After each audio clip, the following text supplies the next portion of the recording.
उनकी ऊर्जा अभी भी सातवीं पहाड़ी पर मौजूद है। ये बहुत अलग तरह से स्पंदित होती है।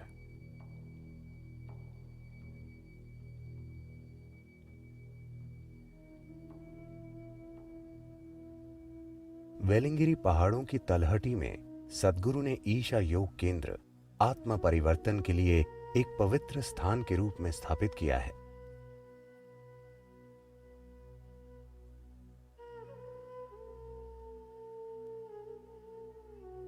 केंद्र में शक्तिशाली रूप से प्राण प्रतिष्ठित किए गए स्थान सद्गुरु के मानव चेतना को बढ़ाने के उद्देश्य को पूरा करने के लिए महत्वपूर्ण तत्व हैं।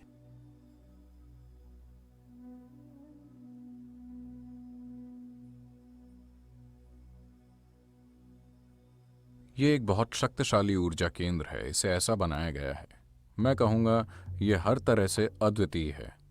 जिस तरह से हमने इसका निर्माण किया है, जिस तरह से वहाँ सब कुछ किया जाता है, सब कुछ एक विशिष्ट उद्देश्य के साथ किया जाता है।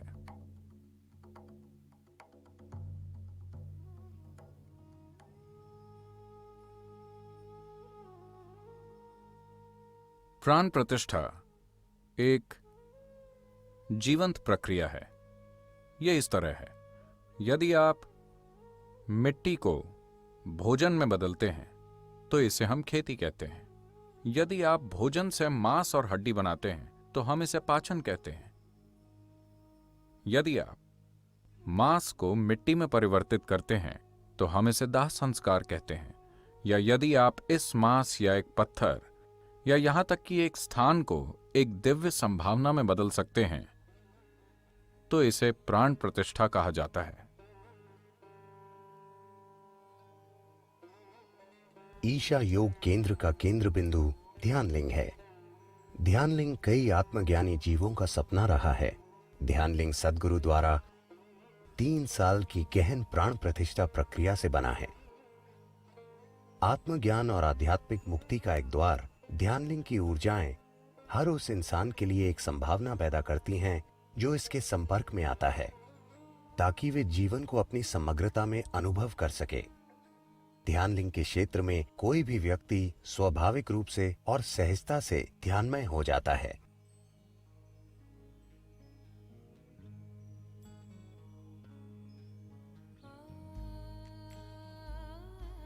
ध्यानलिंग के पास लिंग भैरवी मंदिर है, स्त्रैण ऊर्जा की एक शानदार अभिव्यक्ति जो एक ही साथ उग्र भी है और करुणामय भी।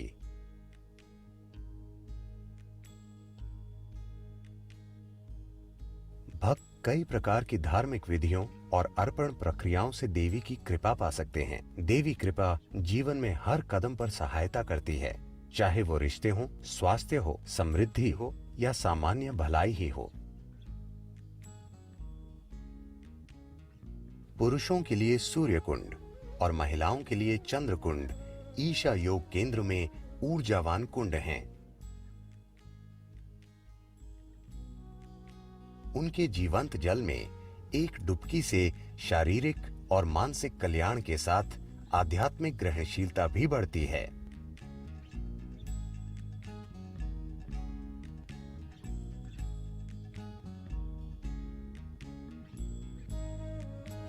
निर्माण और रचना में अद्वितीय आदि योगी आलयम को क्लासिकल हठ योग को अपने शुद्ध रूप में वापस लाने के लिए डिजाइन किया गया है।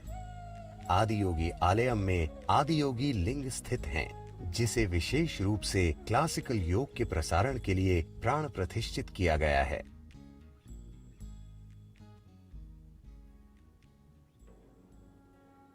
योग संस्कृति में शिव को पहले योगी या आदि योगी के रूप में देखा जाता है। योग का स्रोत आदि योगी की भव्य 112 फुट की प्रतिमा दुनिया में अपनी तरह की सबसे बड़ी प्रतिमा है। इसे सद्गुरु द्वारा प्रतिष्ठित किया गया था और इसका उद्घाटन 2017 में माननीय प्रधानमंत्री द्वारा किया गया था।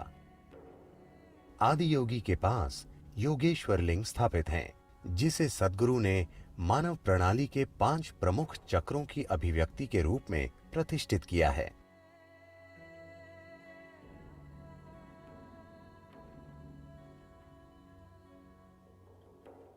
आदि योगी ही क्यों? इनका क्या महत्व है?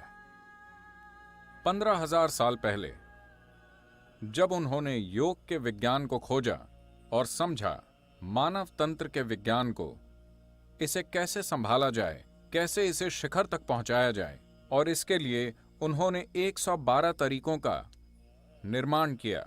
आज्ञाएं नहीं बल्कि विधियां, जो कि आप हर प्रकार के मनुष्य के लिए कर सकते हैं। आदि योगी इनका प्रतीक हैं। ये दुनिया के लिए एक भेंट है। इस भव्य प्रतिमा को इस उद्देश्य के लिए बनाया गया है ताकि मनुष्य ये समझे कि कल्याण की खोज में आपको ऊपर देखने की जरूरत नहीं है, आपको बाहर देखने की जरूरत नहीं है। केवल एक ही रास्ता है और वो है भीतर देखना।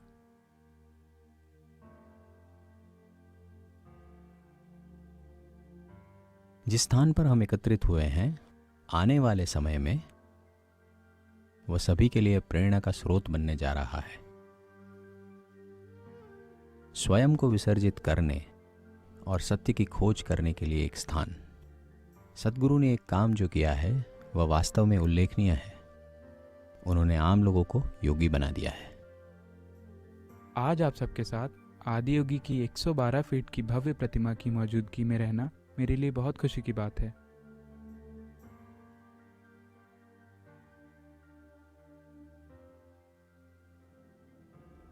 एक साल में 12 से 13 शिवरात्रि होती हैं, यानी अमावस्या से एक दिन पहले का दिन, महीने का सबसे काला दिन। ये शिवरात्रि माघ के महीने में आती है, जिसे महाशिवरात्रि के रूप में जाना जाता है, क्योंकि इस दिन ऊर्जा असाधारण रूप से ऊपर उठती है।